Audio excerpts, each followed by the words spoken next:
Bonjour. Bonjour à tous. Bonjour, bienvenue dans ce webinaire sur la facture électronique. Moi je me présente, je suis Pierre Giraud, je suis correspondant informatique.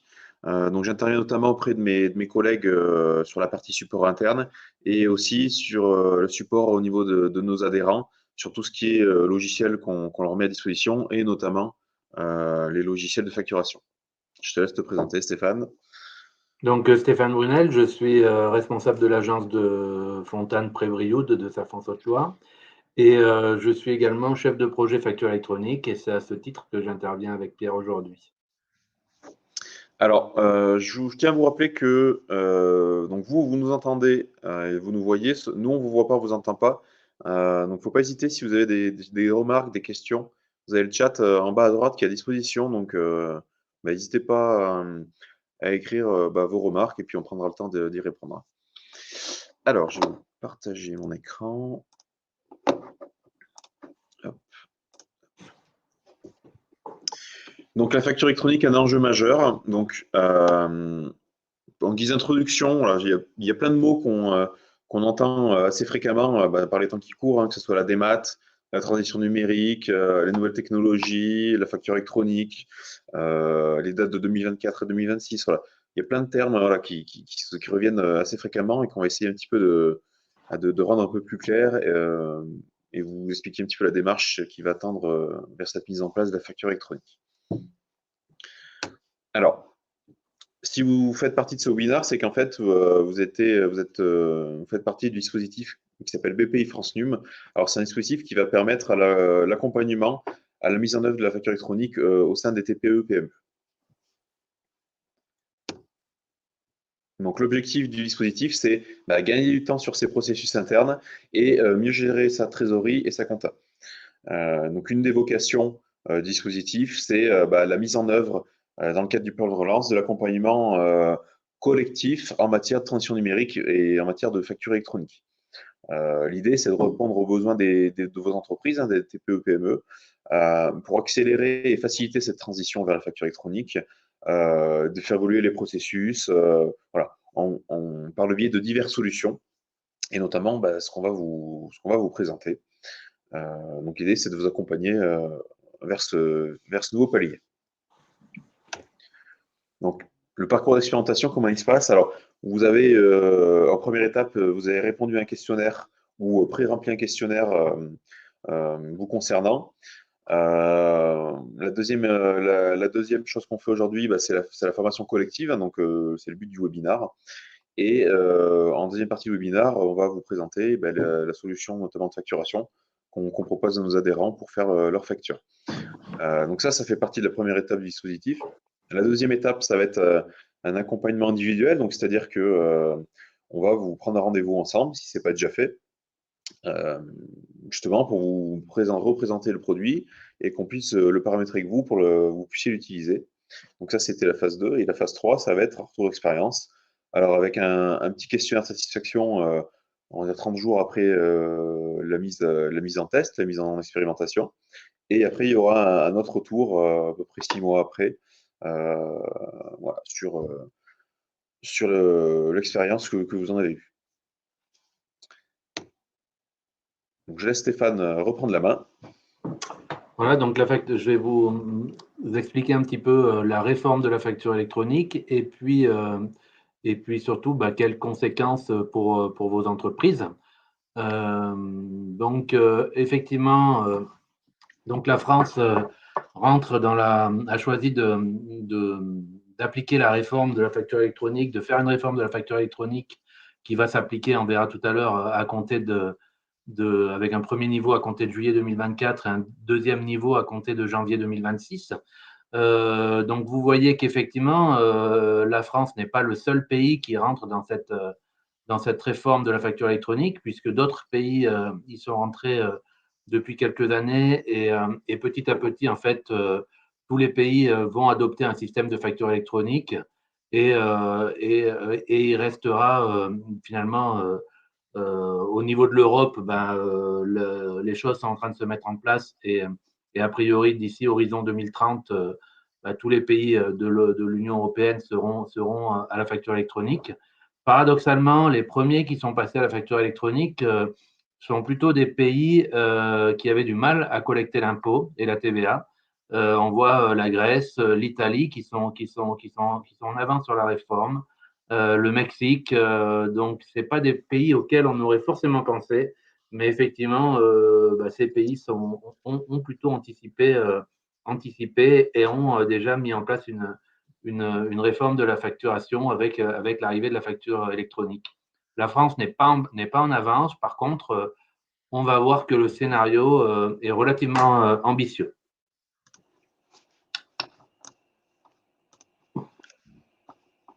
Donc, les objectifs de l'obligation, en fait, donc vous allez voir qu'il y a quatre objectifs affichés par l'État et que l'on partage à la mise en place de la facture électronique. Alors, vous verrez que le deuxième, enfin, celui qui est mis en avant par l'État, le premier, c'est plutôt le deuxième, a priori, qui incite l'État et qui fera que de toute façon, la réforme s'appliquera bien. Donc, le premier objectif de l'obligation, c'est de renforcer la compétitivité des entreprises grâce à la diminution de la charge administrative.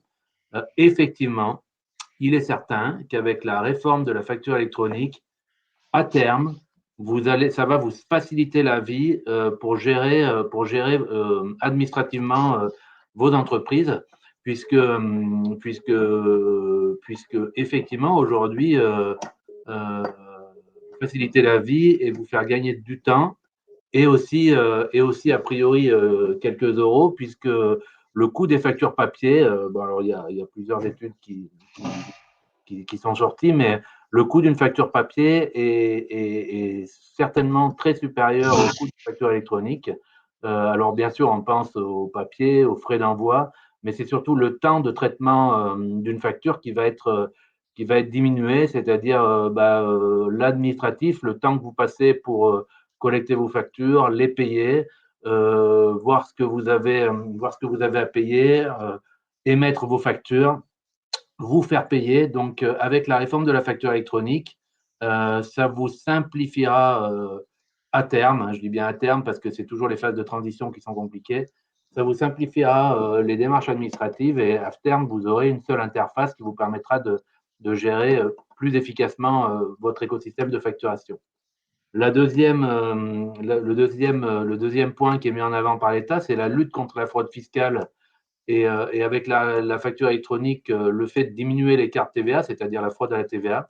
Donc là, c'est clairement ce que je disais tout à l'heure, le premier objectif, à mon avis, qui pousse les États à mettre en place la facture électronique, puisque le manque à gagner aujourd'hui, estimé en France, il est d'environ 13 milliards d'euros des cartes TVA, c'est-à-dire que de la TVA qui est récupérée, mais qui n'est collectée qui est reversée par personne en fait. Donc clairement, on verra avec le système mis en place, l'État et l'administration fiscale se met au centre du jeu et sera informé en temps réel de tous les flux de facturation entre les professionnels en France. Et avec ce système-là, il est évident que ça va permettre de diminuer le montant de la fraude à la TVA. Un autre objectif, c'est de permettre la connaissance au fil de l'eau de l'activité des entreprises. Effectivement, aujourd'hui, par exemple, pendant la période Covid, quand l'État a souhaité mettre des aides en place pour aider les entreprises économiquement les plus fragilisées, et ben effectivement, elle n'avait pas de données en temps réel. Et là, avec l'arrivée de la facture électronique, en fait, et le fait que l'État soit informé au jour le jour de toutes les factures qui sont émises par les professionnels en France, eh ben, elle va voir plus rapidement qu'aujourd'hui quels sont les chiffres d'affaires les plus impactés et pourra du coup adapter ses politiques économiques et être plus efficace dans l'accompagnement et dans les aides aux entreprises les plus impactées. Effectivement, aujourd'hui, si l'État attend d'avoir les documents comptables des entreprises pour voir si, si elles ont souffert, par exemple, de la hausse des matières premières, etc., ça dure un certain temps. et quelquefois, donc, du coup, elle anticipe et du coup, ça lui permettra de cibler plus précisément ses actions et d'être plus efficace. Et puis, en fait, et puis après, c'est faciliter la déclaration de TVA par le pré-remplissage et mettre en œuvre le principe de dites-nous une seule fois, c'est-à-dire quand vous émettrez une facture en tant que fournisseur vers un client, vous allez voir que ces factures vont transiter sur des plateformes et que ces plateformes donneront en temps réel à l'administration fiscale les montants de TVA, ce qui permettra, alors non pas un remplissage de la déclaration de TVA, mais un pré-remplissage de la déclaration de TVA par l'administration fiscale.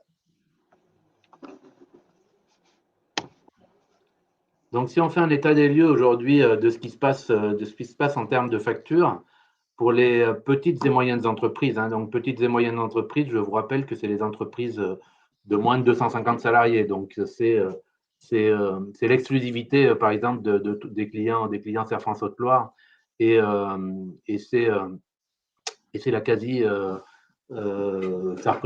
c'est la très large majorité des entreprises en France. Donc, 70% des petites et moyennes entreprises réalisent aujourd'hui des factures au format soit papier, soit numérique, mais Excel ou Word. On va voir que ces trois formats, de toute façon, de facturation vont disparaître avec l'arrivée de la facture électronique. Puisqu'une facture, même faite par Excel ou Word, n'est pas une facture électronique. 27% des petites et moyennes entreprises réalisent des factures au format PDF. Donc, le format PDF, ce n'est pas non plus une facture électronique, on verra tout à l'heure. Et seulement 3% de ces entreprises-là réalisent aujourd'hui des factures au format électronique. Donc ça veut dire qu'effectivement, il y a une nécessité de transformation importante et la réforme est quand même ambitieuse à ce niveau-là.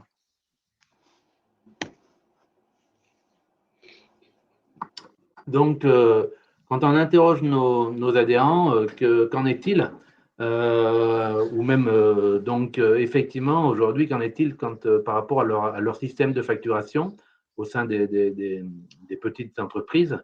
Les chefs d'entreprise nous disent souvent qu'ils perdent du temps à relancer les clients pour qu'ils puissent les payer. Qu'effectivement, quand ils relancent, un client qui n'a pas payé la facture, il n'est pas rare, voire fréquent, que celui-ci leur dise qu'il a pas reçu la facture papier. Donc, effectivement, on verra qu'avec le système de facture électronique, on aura l'information en temps réel des accusés de réception faites par nos clients des factures. Qu'ils perdent du temps à collecter les factures pour les transmettre à leur comptable ou à les comptabiliser eux-mêmes, effectivement, on se rend compte dans les entreprises que ça devient de plus en plus fastidieux pour nos adhérents de préparer ce qu'on appelle les enregistrements comptables, en fait, c'est-à-dire d'arriver à trouver vraiment toutes les factures liées à leurs opérations, par exemple pour préparer les relevés de compte bancaires, puisqu'aujourd'hui, vous recevez des factures classiquement papier par la boîte aux lettres. Vous en recevez aussi certaines par mail. Pour d'autres, il faut vous connecter sur les espaces clients, par exemple Orange, EDF, pour aller chercher les factures.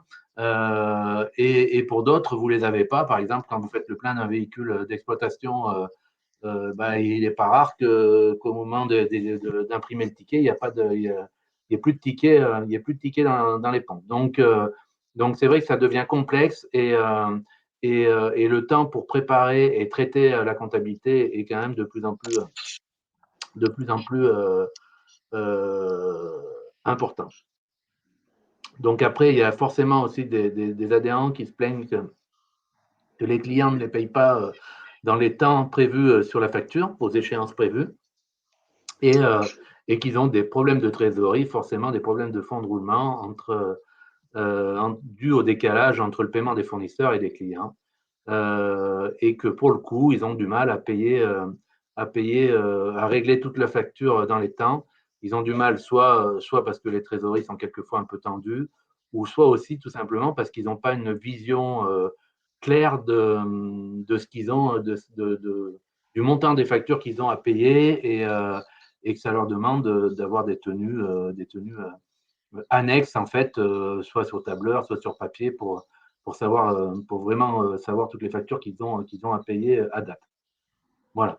Il y a aussi des ADA, enfin, il y a aussi le fait qu'aujourd'hui, on est dans un système hybride, c'est-à-dire qu'on reçoit des factures papier, on en reçoit sous format dématérialisé, et que si on veut encore fonctionner en papier, ben, on est obligé d'imprimer des factures dématérialisées, et à contrario, si on veut fonctionner de manière dématérialisée, on est obligé de scanner des factures papier.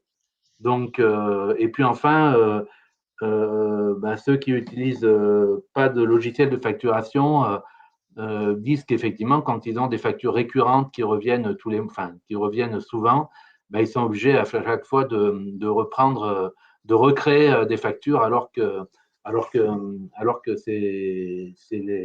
ils facturent finalement souvent la même chose et au même client. Voilà un petit peu ce qu'il en est aujourd'hui. Donc, bah, cette réforme de la facture électronique, comment ça va se passer? Donc, comment vont circuler les factures électroniques? Donc, vous voyez à l'écran, je vous ai mis un schéma qui est le schéma qui représente la circulation des factures sous format électronique demain. Donc, la France a choisi ce qu'on appelle un format en Y. Et vous voyez en bas du Y, c'est-à-dire en bas de la facture, il y a l'administration, en bas de la diapo que vous avez à l'écran, il y a l'administration fiscale qui sera informée de tous les flux en fait qui vont transiter entre les entreprises. Donc entre le schéma que vous avez à l'écran représente des échanges entre entreprises, ce qu'on appelle B2B, c'est-à-dire entre deux entreprises professionnelles assujetties à TVA. Donc entre les professionnels. Donc en fait, chacun d'entre vous va avoir une plateforme, va choisir une plateforme sur laquelle il va déposer des factures et sur laquelle il va recevoir les factures qui vont être déposées par ses fournisseurs. Donc là, par exemple, si vous mettez en haut à gauche dans le cas de l'entreprise A, ben vous allez déposer une facture électronique sur votre plateforme, sur la plateforme Serre France, qui sera certainement sur votre espace Serre France Connect. Donc, vous allez déposer une facture à destination d'un client professionnel. Et dans le même temps, ce client professionnel, donc la plateforme sur laquelle vous avez déposé votre facture, qui seront des plateformes agréées par l'État, va interroger la plateforme publique de facturation, qui est aujourd'hui en fait Chorus Pro, mais qui sera un super Chorus Pro avec.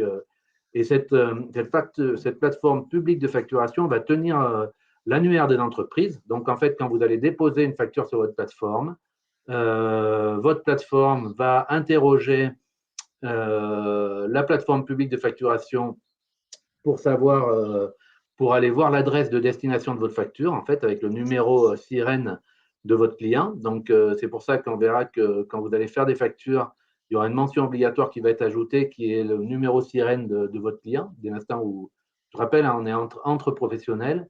Et donc, du coup, avec ce numéro sirène, elle va trouver l'adresse de réception qu'a déclaré votre client et lui transmettra sa facture sur sa plateforme. Donc, pour faire simple, vous allez déposer une facture sur votre plateforme et votre client, en temps réel, aura une notification qu'il a reçu une facture de votre part sur sa plateforme. Voilà. Donc, et dans le même temps, les plateformes, votre plateforme Serre France, par exemple, communiquera à la plateforme publique les informations de votre facture et la plateforme publique transmettra à l'administration fiscale les informations sur votre facture liées à la TVA et aux modalités de règlement. Donc, ce qu'on appelle les statuts de facture, en fait, qu'on verra un peu plus loin. Donc voilà, il y a la possibilité aussi, donc la plateforme publique gérera les factures. Et pour ceux qui ont très, très peu d'activité, ils auront la possibilité aussi de consulter, d'émettre directement des factures sur la plateforme publique, à condition d'avoir un logiciel qui permette d'émettre au format facture électronique et d'aller chercher leur facture. Bon, par contre, effectivement, la plateforme publique n'offrira pas une interface tout en un qui permettra de voir en temps réel, par exemple, le nombre de factures que vous avez à payer, etc. Donc voilà le système mis en place par l'État, qui est un système en Y, on rentre dans un monde en fait de plateforme. C'est-à-dire que dorénavant, avec l'arrivée de la facture électronique, aujourd'hui, entre vous et votre client, quand vous lui donnez une facture, il n'y avait personne. Demain, il y aura des plateformes. Plus aucune facture ne transitera directement entre vous et vos clients professionnels. Pour exister, elles passeront obligatoirement par des plateformes.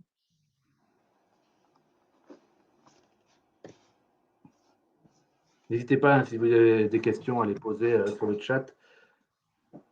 Donc après, donc qu'est-ce qu'une facture électronique? Donc effectivement, tout à l'heure, je vous ai dit qu'un PDF n'était pas une facture électronique. Non, parce qu'une facture électronique, en fait, ou une facture. Alors vous entendrez parler il y a deux terminologies, il y a la facture électronique ou la facture X, mais en fait, c'est un modèle de facture électronique, mais souvent vous entendrez parler soit de facture électronique, soit de facture X. En fait, c'est la même chose, hein. Donc, une facture électronique, c'est une image de facture, un PDF, mais auquel est associé un fichier structuré qui est lisible que par la machine. Donc, à l'écran, là, vous voyez, sur la gauche, vous avez l'image d'une facture classique, hein, avec la dénomination, etc., qui est lisible à l'œil humain. Et sur la droite, vous avez un fichier qui est un fichier structuré, un fichier informatique, en fait. Et peut-être que Pierre arrive à lire, mais en tout cas, il y en a peu qui, il y en a peu qui enfin, c'est plutôt fait pour être lu par les machines. Donc, une facture électronique, c'est ça. C'est un lisible plus un fichier embarqué qui est un fichier structuré et qui est lisible uniquement par les machines. Donc c'est pour ça que si vous utilisez aujourd'hui Word ou Excel, par exemple, pour faire des factures, vous allez pouvoir faire un PDF, mais vous n'allez jamais pouvoir faire une facture électronique parce que il faut créer en même temps que votre facture un fichier informatique associé à la facture, lisible par la machine, pour que les flux soient lisibles plus rapidement en fait par les plateformes. Donc, c'est pour ça que pour créer une facture électronique, en fait, c'est passage obligé par une application de facturation qui vous permettra de créer des factures et de les transformer au format électronique, en fait, pour les envoyer vers la plateforme. L'alternative qu'il pourrait y avoir, c'est effectivement de déposer une facture, un PDF, par exemple, sur une plateforme et d'aller remplir, vous voyez, le petit fichier à gauche. En fait, toutes ces données correspondent aux lignes de la facturation, à toutes les mentions obligatoires, et d'aller remplir dans un tableau, de créer vous-même à la main le fichier structuré. Donc, c'est quelque chose qui, voilà, ça serait 40 minutes par facture, quoi. Donc, c'est pour ça qu'aujourd'hui, tous les éditeurs de logiciels de facturation font en sorte d'être conformes à l'arrivée de la facture électronique et de pouvoir proposer de créer des factures électroniques. Donc, forcément, avec l'arrivée de la facture électronique, il y a des nouvelles mentions des nouvelles mentions obligatoires qui vont être sur les factures. Alors, les nouvelles mentions, c'est celles en rouge. Alors, je ne sais pas, donc, quand vous faisiez des factures aujourd'hui, si toutes les mentions en noir étaient bien respectées. En tout cas, c'est sûr que en matière de facturation, il va falloir être très rigoureux, puisqu'en fait, s'il manque des mentions obligatoires maintenant quand vous émettrez des factures électroniques, il y aura des rejets par les plateformes. C'est-à-dire que quand vous allez déposer une facture sur une plateforme, si il n'y a pas, par exemple, la date de livraison ou la date de facture, ou le numéro SIREN, puisque c'est une nouvelle mention obligatoire de votre client, et à ce moment-là, vous allez avoir un rejet de votre facturation pour non-conformité et vous serez obligé de la corriger avant de la retransmettre. Donc, c'est pour ça qu'en fait, ça va passer par l'adoption d'un logiciel de facturation qui vous permettra de respecter plus facilement ces mentions obligatoires. Donc, des mentions obligatoires qui ont déjà évolué avec dès maintenant la mention obligatoire du numéro SIREN de vos clients professionnels et la nature de l'opération. Est-ce que je facture des biens ou est-ce que je facture des services ou est-ce que j'ai opté à la TVA sur les débits? Pourquoi ces informations? En fait, vous voyez, c'est donc le numéro SIREN, eh ben, c'est tout simplement pour que, qu'on puisse retrouver la plateforme de votre voilà pour pouvoir flécher votre facture jusqu'à la plateforme de vos clients. Et la nature du bien, bah, c'est simplement en matière de TVA, puisque vous savez que les règles de récupération de TVA en fonction qu'on vende des services ou qu'on vende des biens sont différentes. Donc c'est pour ça que l'administration fiscale souhaite avoir ces informations-là. Et puis après, il y a des mentions obligatoires qui, elles, seront en place à partir de janvier 2026. Janvier 2026, vous verrez tout à l'heure que c'est la deuxième lame de la réforme de la facture électronique, celle à partir du moment où tout le monde basculera en facture électronique pour toutes les factures. Donc là, bah, c'est les mentions qui sont liées aux quantités, aux prix unitaires, aux remises et charges de ligne, donc qui seront en place à compter de 2026. Voilà.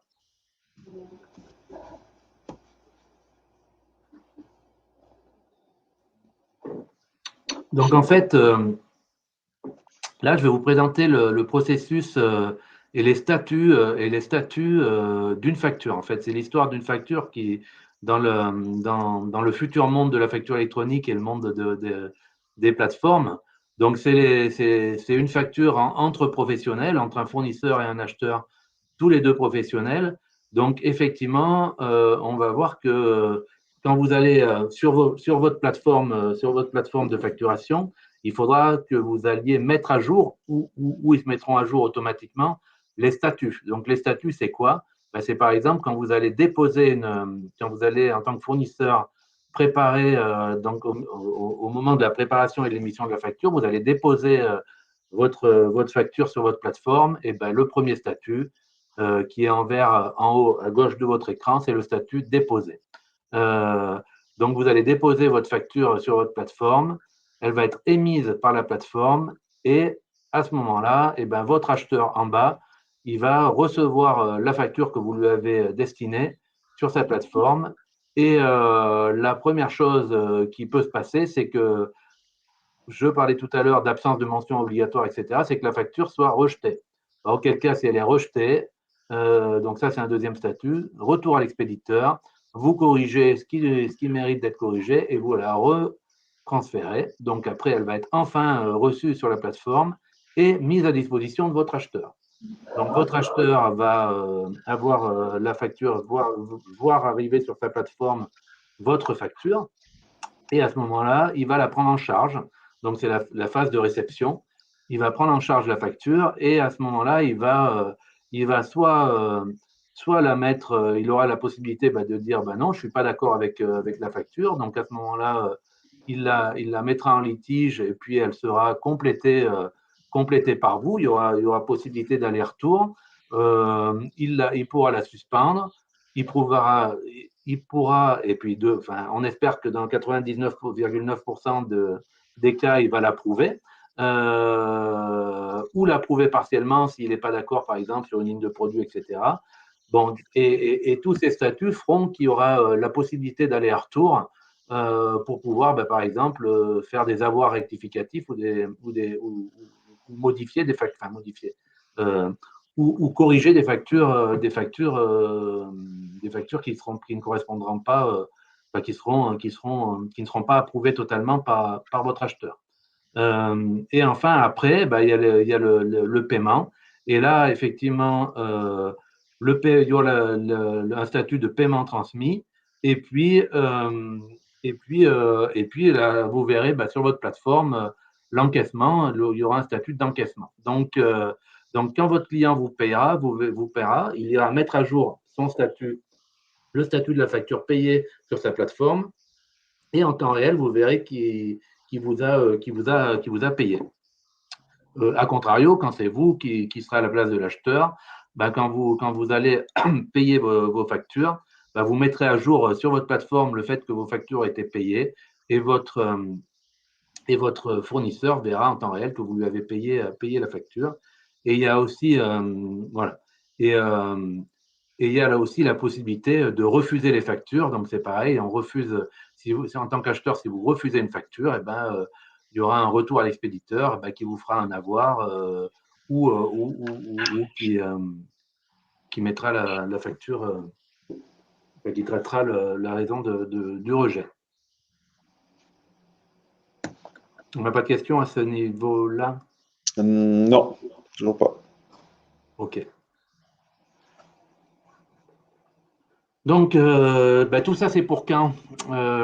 Donc, la facture électronique va devenir obligatoire petit à petit.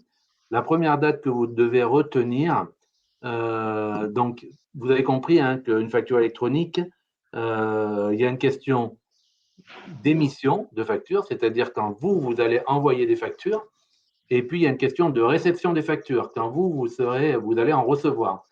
Donc, en fait, à partir de juillet 2024, donc c'est dans un an, hein, à partir de juillet 2024, vous êtes en obligation de pouvoir recevoir des factures électroniques. C'est-à-dire qu'à partir de juillet 2024, il faudra que vous ayez une adresse de réception pour vos factures électroniques.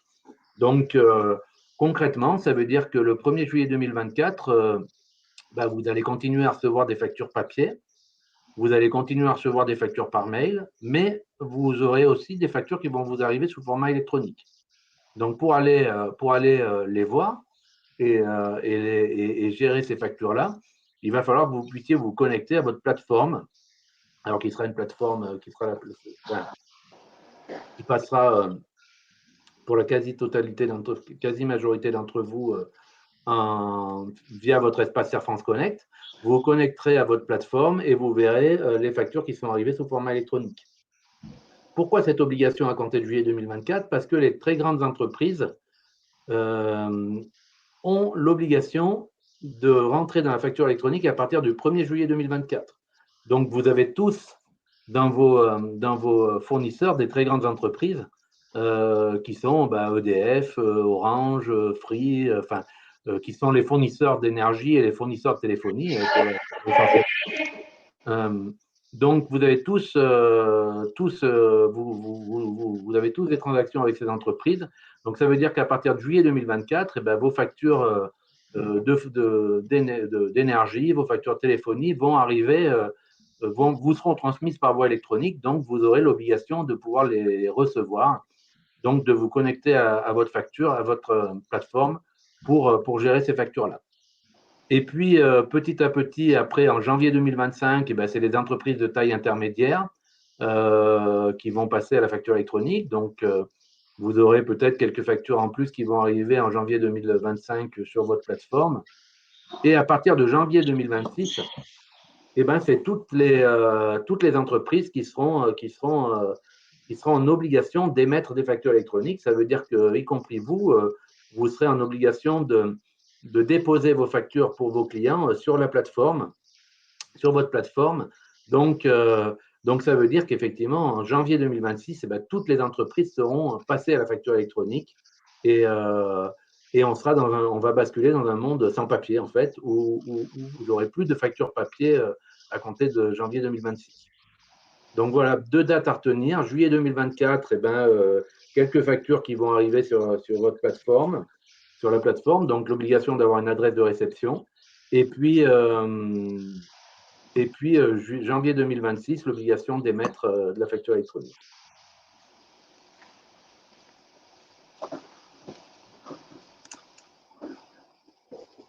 Alors, je vous ai parlé, les schémas que je vous ai présentés, en fait, concernaient les échanges entre professionnels assujettis à TVA, en fait, mais vous avez aussi des échanges en tant que professionnel, vous avez aussi des échanges avec des particuliers, et l'administration, en fait, a élargi la réforme de la facture électronique à toutes les transactions. Simplement, elle n'a pas obligé les particuliers à avoir des plateformes. C'est-à-dire que vous, en tant que particulier, ou moi, je n'aurai pas de plateforme de réception. C'est-à-dire que les gens, quand j'achète quand je fais faire des travaux, par exemple, à un maçon en tant que particulier, il continuera à me donner la facture de la même manière qu'il me l'a donnée aujourd'hui. Enfin, il pourra continuer à me la donner de la même manière qu'il l'a donnée aujourd'hui.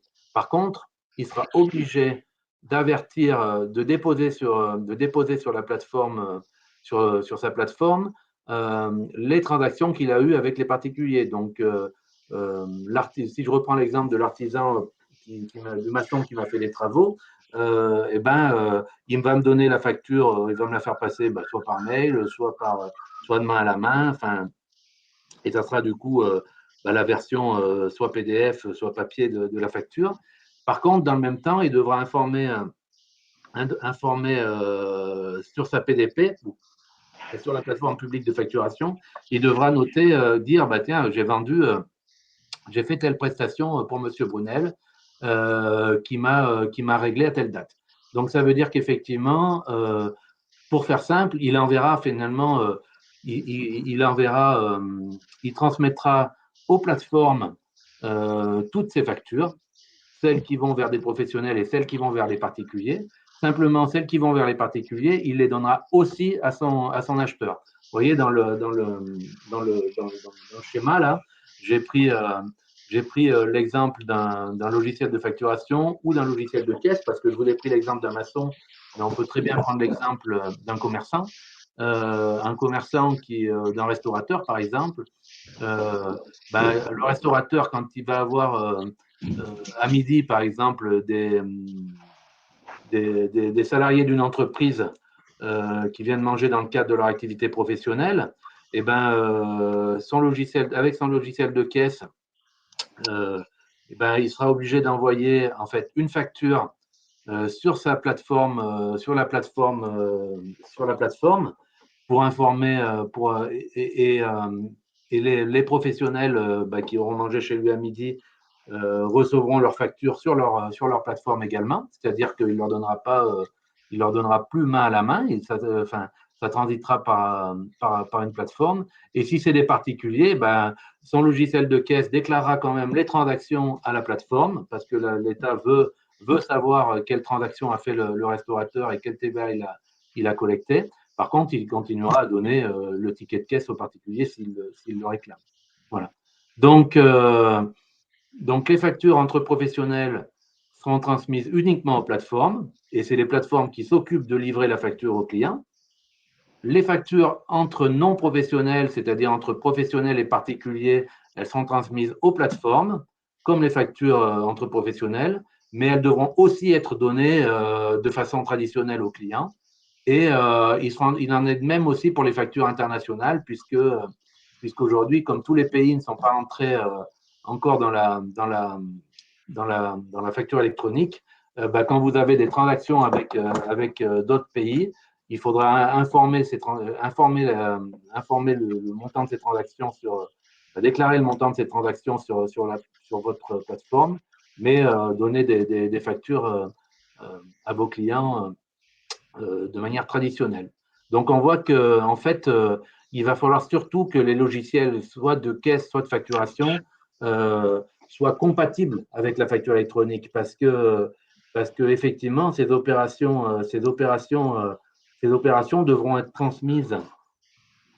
Si tu peux passer à la diaporama, au diapo suivant, devront être transmises régulièrement à l'administration fiscale. Donc, on voit que finalement, entre professionnels, pas de souci, hein, chacun a sa plateforme et les factures transitent par des plateformes. Entre professionnels et particuliers, effectivement, il faudra que si vous n'avez pas de logiciel de caisse ou de facturation, il faudrait tous les 10 jours vous connecter sur votre plateforme si vous êtes au réel normal, c'est-à-dire en TVA mensuel, et déclarer les opérations du mois et déclarer les opérations des 10 jours précédents.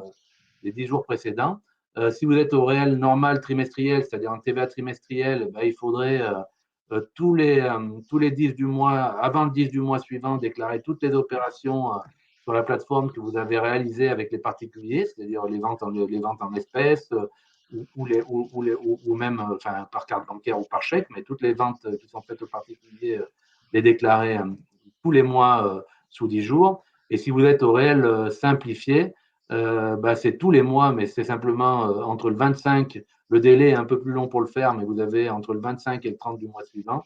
Et si vous êtes en franchise de base, c'est-à-dire que vous êtes dans une activité soumise à TVA, mais que vous êtes en franchise, c'est-à-dire que vous ne faites pas de déclaration de TVA, il faudra remplir tous les bimestres déclarer sur la plateforme les opérations que vous avez eues. On a une question, Stéphane, de Karen. Comment ça se passe pour un commerçant sur les marchés? Eh bien, un commerçant sur les marchés, aujourd'hui, ça veut dire qu'un commerçant sur les marchés, donc il a la plupart de. Donc déjà, il faudra qu'il distingue. Sur les marchés, il peut avoir quelqu'un qui vienne lui acheter, par exemple, s'il vend des fruits et légumes sur les marchés, il peut avoir un restaurateur qui vienne lui acheter des fruits et légumes. Et ben, auquel cas, il faudra qu'il envoie la facture pour le restaurateur, qu'il ne lui la donne pas sur le marché, mais qu'il la dépose sur sa plateforme et elle ira sur la plateforme du restaurateur. Donc voilà. Et puis après, toutes les transactions avec les particuliers sur le marché, il faudra qu'on rentre dans le système que vous avez à l'écran de déclaration de ces opérations-là sur la plateforme. Donc, s'il n'y a pas de logiciel de caisse, de tablette sur le marché ou de logiciel de caisse que vous avez sur le marché, il faudra recenser toutes les transactions que vous avez eues avec les particuliers et déclarer tous les mois, vous connecter sur votre plateforme et déclarer tous les mois le montant des transactions que vous avez fait avec les particuliers, le montant de la TVA collectée, comment ils vous ont réglé. Donc, ce qui concrètement veut dire que sur les marchés, on ne voit pas tellement d'autres solutions, c'est-à-dire qu'il va falloir s'informatiser. Alors, je sais que ça ne fait pas forcément plaisir à tous nos adhérents qui font les marchés, mais effectivement, pour pouvoir avoir des solutions qui facilite le report de ces données sur la plateforme, il y aura guère de solution que de s'informatiser. Alors, nous, aujourd'hui, si vous faites les marchés, vous utilisez peut-être, et vous n'êtes pas informatisé, vous utilisez peut-être Serre France Connect avec IZ de caisse, je crois que c'est ça C'est ça. pour transférer, pour recenser vos informations. Donc là, on travaille aussi sur des solutions à vous apporter, soit via IZ de caisse, c'est-à-dire votre application Serre France Connect, ou pour pouvoir vous proposer des solutions de caisse qui vous faciliteront la vie. Voilà. Bon, mais en pratique, du coup, donc en pratique, effectivement, c'est donc bon, effectivement, bien sûr, on vous accompagnera avec la mise en place d'une solution Serre France. Donc Serre France, on a avec l'ensemble avec 47 autres Serre France, on a investi sur une plateforme en fait qui sera une plateforme partenaire référencée par l'administration fiscale, puisqu'en fait il y aura un monde, on rentre dans un monde de plateformes avec des plateformes qui devront montrer entre guillemets patte blanche pour être référencées par l'administration fiscale, puisque vous vous doutez bien qu'il y a quand même des flux qui vont circuler énormément de flux qui vont circuler entre ces plateformes. Et en termes de sécurité, il faut vraiment faire des efforts conséquents pour que ces plateformes soient sécurisées. Donc avec des normes, c'est-à-dire que toutes les plateformes qui souhaitent être référencées par l'administration fiscale devront respecter un cahier des charges très, très strict, en étant par exemple certifié, avoir des certifications qualité ISO 27001 qui sont des process qui montrent qu'effectivement il y a tout un tas de barrières pour respecter la sécurité. Et puis par exemple, avoir aussi de l'hébergement, des serveurs qui soient en France avec sécurisé, etc. Donc pour ça, les Serre France ont investi, on a investi dans une plateforme Serre France qui sera à disposition sur Serre France Connect. Et avec cette plateforme, vous pourrez émettre, collecter, traiter et conserver vos factures électroniques en réception, hein, et en émission. Et puis donc effectivement, les avantages de cette plateforme, c'est que ça automatisera tout. Tu peux passer la diapo suivante, s'il te plaît, Pierre. C'est que toutes ces obligations seront automatisées. Vous pourrez transmettre vos documents sous format facture X, donc soit à destination des particuliers, soit à destination des professionnels.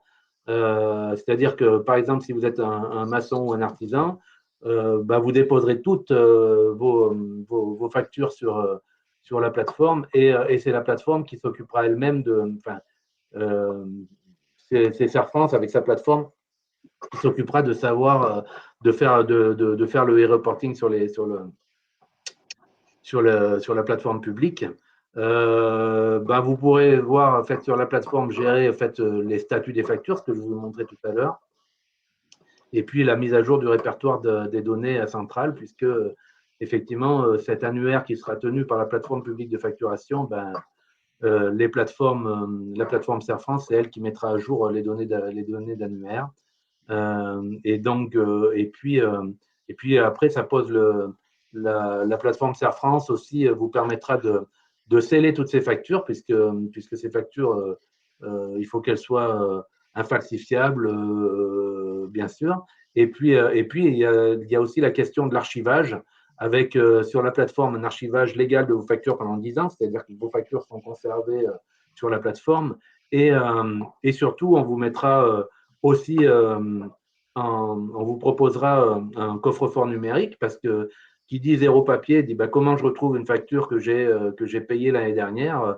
Donc, il faudra qu'on puisse vous proposer un coffre-fort qui vous permette de rechercher, comme vous recherchez une facture papier dans les factures qu'on peut vous rendre, là, vous aurez un petit moteur de recherche que vous taperez Eurea, Ammonitrate, et ça vous ressortira toutes les factures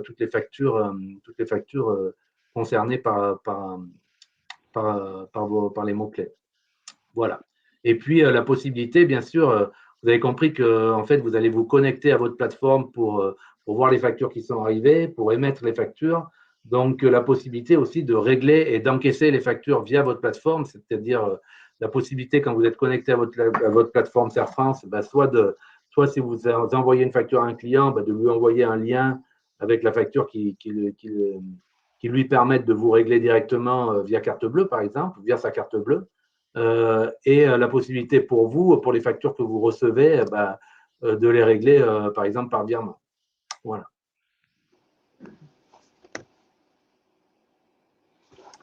Donc maintenant, je vais relaisser la main à Pierre qui va vous montrer une partie des outils qu'on vous mettra à disposition, et en particulier le logiciel IFAC qui permet de faire de la facture électronique. Voilà. Je ne pense pas qu'il y ait d'autres questions. Non, pas pour l'instant. Je prends le relais. Donc, je vais vous présenter le logiciel IFAC qu'on propose. Donc, je vais vous partager mon écran.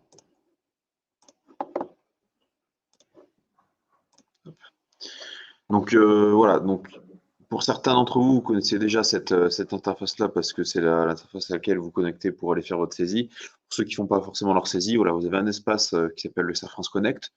Donc, ça, c'est votre accès à votre compte Serre France, parmi lesquels vous allez pouvoir retrouver différents outils, que ce soit notamment certains documents en ligne qui vous concernent chez nous, l'accès à votre compta aussi, en consultation si vous ne faites pas votre saisie, et notamment le logiciel IFAC, donc qui va vous permettre en fait d'aller préparer vos factures et pouvoir les envoyer par le biais de votre plateforme. Donc IFAC va se positionner entre vous et juste avant votre plateforme, c'est-à-dire que quand vous allez faire une facture sur le logiciel, avec un seul bouton, ça va l'envoyer, donc passer par votre plateforme que vous aurez choisie, et grâce au SIRET de votre client, et ça l'enverra directement sur sa plateforme.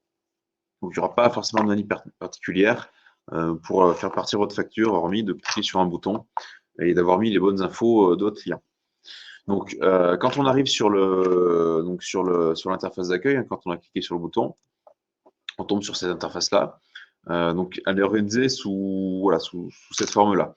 C'est-à-dire qu'on a une zone de recherche en haut à droite, ce qui va nous permettre en fait d'accéder directement à un document qu'on recherche, hein, donc que ce soit par un montant, par un numéro, voilà, ou par un article ou un client. On a ensuite une petite partie statistique, donc qu'on verra à la fin, donc qui va nous permettre d'avoir un petit peu de statistiques sur le chiffre d'affaires, sur ce qu'on a en retard, etc., etc. Et ensuite, on a la partie documents.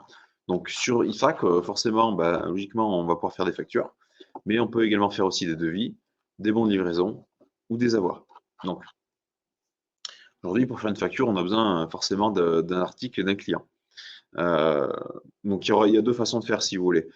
On peut créer notre client et notre article au moment où on fait notre facture en direct, ou on peut préparer en amont dans la base client et la base article nos différentes informations. Moi, je vais passer directement par le biais d'une facture. Donc j'ai un petit bouton ici qui s'appelle créer une facture. Et donc il va me proposer l'interface de création de saisie de ma facture. Donc sur la zone en haut à gauche qu'on a ici, ça va être les informations qui nous concernent, notre entreprise. Donc, ça, c'est des informations auxquelles on y revient très peu, hormis changement de coordonnées. Ensuite, on a la partie client. Donc, simplement, on clique dans l'encart gris. Il va nous proposer la liste de nos clients. D'accord. Donc, si c'est un client que j'avais créé en amont ou que j'avais déjà créé par rapport à une ancienne facture, je vais pouvoir le reprendre directement. Auquel cas, si c'est un nouveau client, je vais faire un petit plus et je vais renseigner ces informations. Donc, les informations principales qu'on va vous demander, c'est forcément le nom de votre client. Alors, que ce soit une société ou que ce soit un particulier avec son nom, son prénom. Dans le cas d'un professionnel, il vous sera, alors ce n'est pas encore le cas, mais ça sera obligatoire de venir renseigner son SIRET, parce que c'est ce numéro-là qui va faire le lien entre votre plateforme et la plateforme de votre client. Et également, du coup, son adresse. Une fois qu'on a mis ces informations principales, voilà, on affecte notre client à notre facture. Donc ici, je vais prendre Dupont et Dupont. Il vous refait un check de ces informations qui seront affichées sur la facture. On enregistre et on vient d'affecter notre client à la facture. Donc c'est quelque chose qui est assez simple. Donc si maintenant je descends sur la zone du dessous, j'ai ma partie numéro de facture et date de facture. Alors, numéro de facture, ça va être un numéro qui va être incrémentiel, c'est-à-dire qu'il va faire plus 1 à chaque fois. C'est-à-dire que là, on est à la facture numéro 6, ma prochaine facture, ce sera la 7e. Voilà.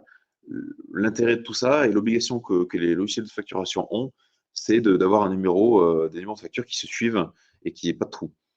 Donc, on vous génère automatiquement un numéro de facture. Vous n'avez pas besoin de savoir où vous en étiez par rapport à votre dernière facture. Ça le fera tout seul. Et ce qu'on va vous demander forcément, ça va être une date. Donc ici, on va venir renseigner notre date de facture. On a la possibilité de choisir une échéance, donc soit un nombre de jours, soit une date précise, soit mettre à réception. D'accord. Et ici, on va avoir des champs libres, des champs d'information, c'est-à-dire qu'on va être capable de donner une précision sur notre facture. Alors, on peut mettre un numéro, on peut mettre, par exemple, selon commande, voilà. Toute information qui peut être utile à préciser sur une facture. Après, voilà, s'il n'y a rien à mettre, on ne met rien. L'information obligatoire, c'est la date et l'échéance.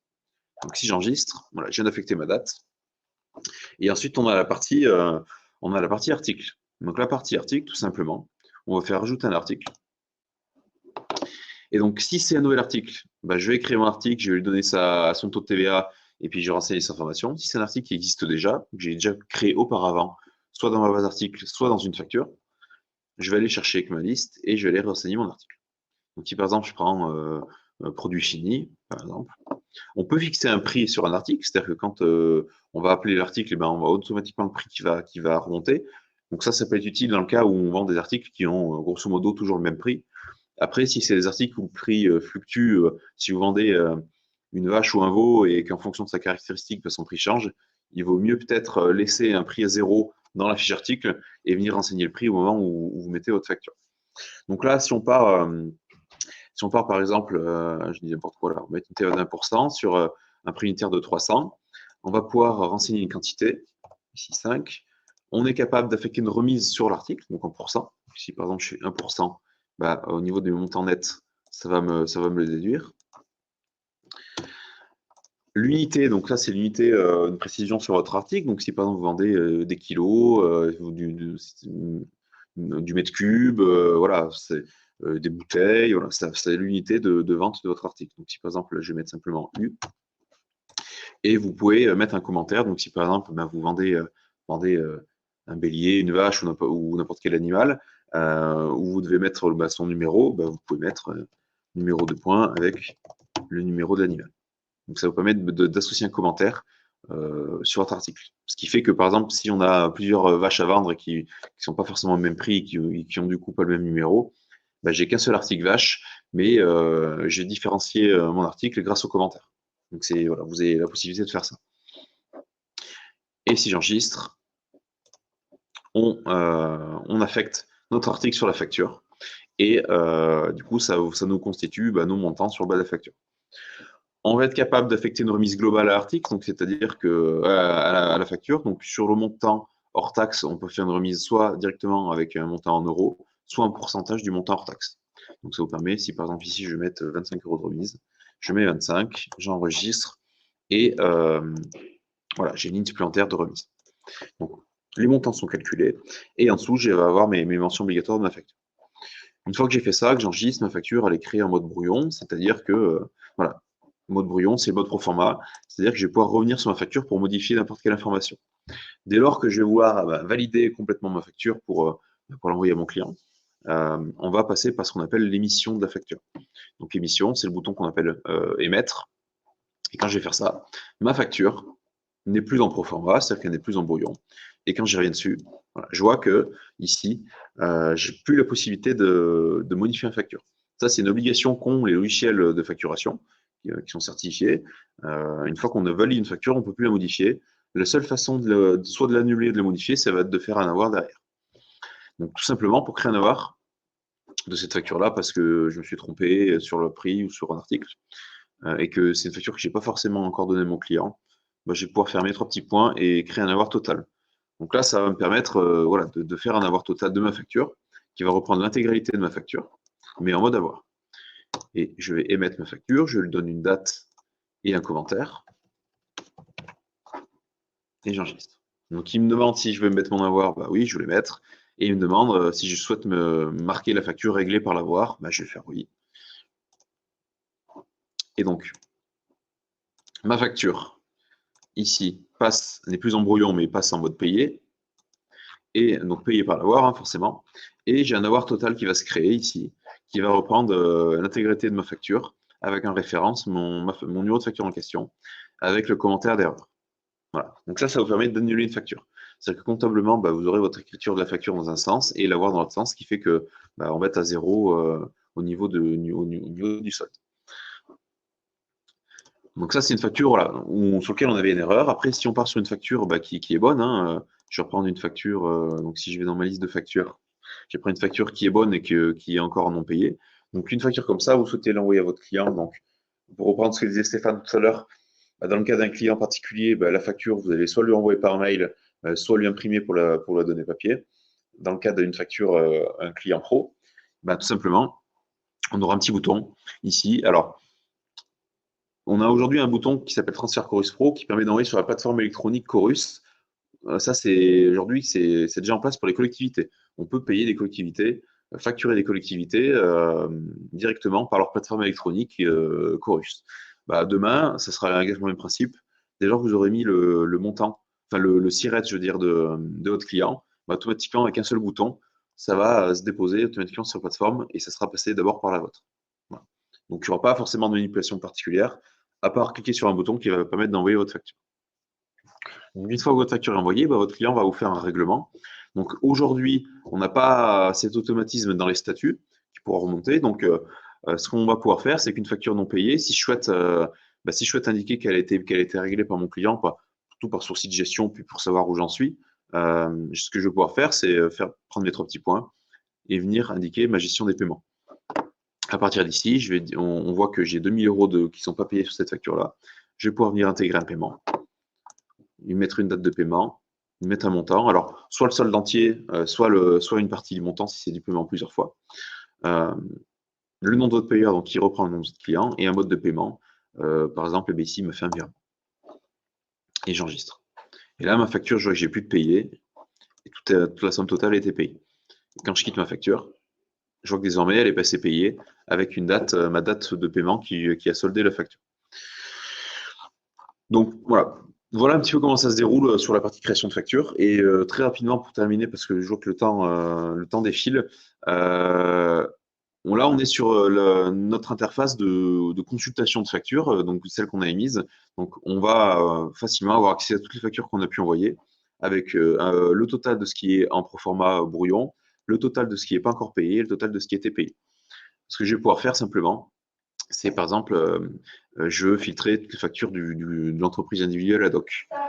Très simplement, je vais pouvoir faire filtrer, aller chercher de mon client le i ad hoc et faire un filtre uniquement sur ces factures-là. Donc, à partir de ce biais-là, je vais pouvoir savoir ce qui ne m'a pas payé, ce qui m'a payé. Même par des filtres, je vais uniquement avoir ce qui ne m'a pas payé. Et je ne veux pas afficher, par exemple, les proformas parce que c'est des factures qui sont pas finalisées. Donc, je vais cliquer sur mon bouton émise et là, je vais avoir uniquement les factures qui ne sont pas payées ou partiellement payées.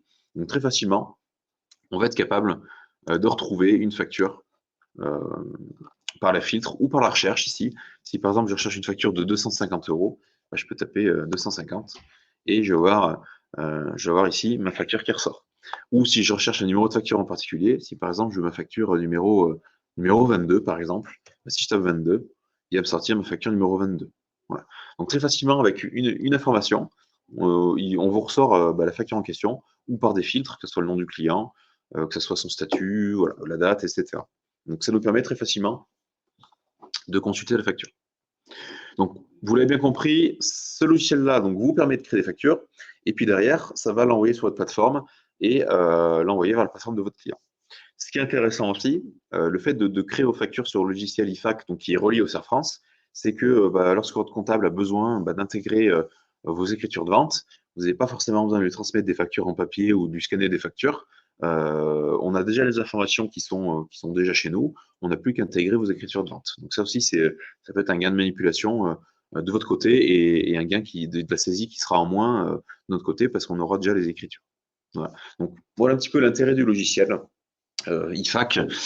Et juste pour terminer, je voulais juste vous montrer un autre outil qui va en fait un petit peu servir sur cette période transitoire entre le fonctionnement actuel et puis la facture électronique. Ça, c'est pour les gens, par exemple, qui ont besoin de transmettre des factures à leur comptable, donc des factures qui arrivent papier, par exemple. On a une application sur téléphone, alors je vais vous partager mon écran. Tac. Et normalement, je dois pouvoir vous présenter. Voilà, ici. Donc sur téléphone, en fait, il y a une application qui se télécharge qui s'appelle Scan by CERF France et qui va vous permettre en fait de vous connecter à votre espace CERF France et en fait d'aller intégrer une facture directement à disposition de votre comptable. Donc l'idée, c'est que sur l'application, vous avez un petit bouton plus qui va vous permettre d'aller scanner un document. Donc vous n'avez pas besoin de scanner ou autre. Hein. Si votre téléphone portable il y a un appareil photo, tout simplement, vous faites scanner un document. Et en fait, vous allez pouvoir scanner votre facture. Il va essayer de reconnaître un document. Donc j'ai un peu la tremblote, donc il ne reconnaît pas forcément. Et si je prends ma photo, il va me proposer le document qu'il a trouvé. Donc je vais pouvoir le redimensionner si jamais ce n'était pas exactement le document, s'il n'était pas pris en entier. À partir de là, je vais valider mon document et il me le sort en version PDF. Et ce PDF-là, tout simplement, je vais le valider. Il va nous laisser la possibilité de rajouter une page. Par exemple, si vous aviez un verso sur votre facture, vous tournez votre page. Si par exemple, je vais ajouter une page et je vais prendre par exemple mon verso, hop, je le valide. Voilà, et là j'ai mon verso de page. Je valide encore mon document et là je dis que j'ai fini. Et à partir de ce moment-là, il va me proposer un titre, donc scan du 25 à 14h04, avec une catégorie. Donc ici, imaginons que vous transférez une facture à votre comptable, vous faites comptabilité.